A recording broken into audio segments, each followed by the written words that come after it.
ખબર હશે કે લાસ્ટ યર જે કમોસમી વરસાદથી અને આને કારણે ખેડૂતોને પાક નુકસાનીથી આના કમ્પન્સેટ કરવા બદલ રાજ્ય સરકાર દ્વારા ખૂબ જ પોઝિટિવ વલણ રાખીને રાજકોટ જિલ્લાના અને તમામ ગુજરાતના ખેડૂતોને કૃષિ રાહત પેકેજનો લગભગ 10,000 કરોડથી મોટું એક કૃષિ રાહત પેકેજ જે છે અનાઉન્સ કરવામાં આવ્યું છે.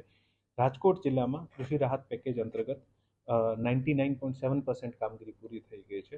ટોટલ 2,41,466 ખેડૂતોએ પોતાનું ક્લેમ સબમિટ કર્યા હતા. આમાંથી 2,37,000ના આજુબાજુ ખેડૂત જે છે આનું સહાય ચૂકવાઈ ગઈ છે અને અત્યાર સુધીમાં રાજકોટમાં 758 કરોડ રૂપિયાની સહાય જે છે આ કૃષિ રાહત પેકેજમાં જિલ્લા વહીવટીતંત્ર દ્વારા પૂરી પાડવામાં આવી છે.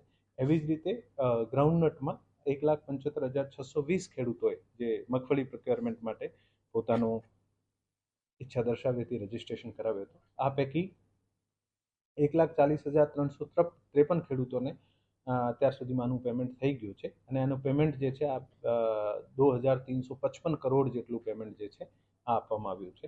સોયાબીનની 15,275 ખેડૂતોએ રજીસ્ટ્રેશન કરાવ્યું હતું. આ પૈકી 11,134 ખેડૂતોની સોયાબીનની ખરીદી થઈ ગઈ છે અને 85 CRનું પેમેન્ટ થઈ ગયું છે.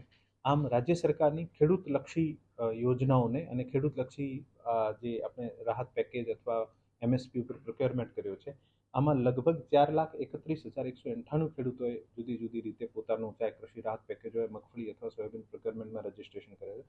આ પૈકી 3,49,446 ફાર્મર્સ જે છે આને અત્યાર સુધીમાં પેમેન્ટ થઈ ગયું છે અને આ જે ત્રણેય યોજનાઓનો જે ખેડૂતલક્ષી પેમેન્ટ જે છે આ લગભગ 3,198 કરોડ રૂપિયા જે છે આ છેલ્લા 3-3.5 મહિનામાં રાજકોટ જિલ્લાના તમામ ખેડૂતોને ના અકાઉન્ટમાં જમા થયા છે અને મને વિશ્વાસ છે કે આ અમાઉન્ટથી ખેડૂતોની જે પરિસ્થિતિ છે આમાં ખૂબ સુધારો થશે અને રાજ્ય સરકારના આ વલણ બદલ ખેડૂતોને વધુમાં વધુ ખેડૂતલક્ષી કાર્યક્રમ કરવામાં અને ખૂબ જ મદદ મળશે.